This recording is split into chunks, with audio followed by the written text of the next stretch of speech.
malgré les accrochages qu'il y a eu entre le mec et, enfin pas entre le mec, mais entre le porte-parole de la part de la famille de la garçon et celle de la famille de la fille, ils ont quand même essayé de trouver des arrangements pour que ça se passe bien, parce que de toute façon, on peut rien annuler, malgré le fait que la fille était déjà enceinte. Il y a le porte-parole de la fille qui demande à ses parents si ils sont d'accord, malgré le fait que les traditions n'étaient pas respectées,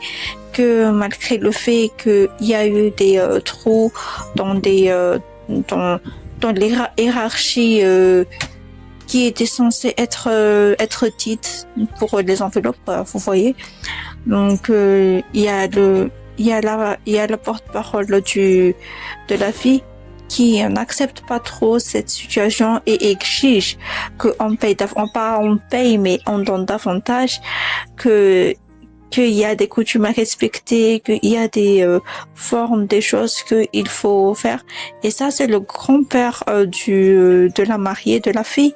qui dit que oui, effectivement, il va y avoir encore plus d'enveloppes et il va y avoir quand même plus de... Il devrait respecter davantage comment dire, la tradition malgache. Et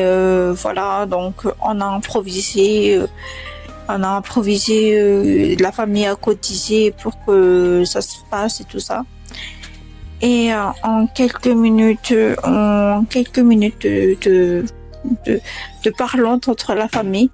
on a quand même décidé de donner quelque chose, d'avancer encore plus de l'argent, enfin pas d'avancer, mais voilà, de donner encore plus davantage d'enveloppes, malgré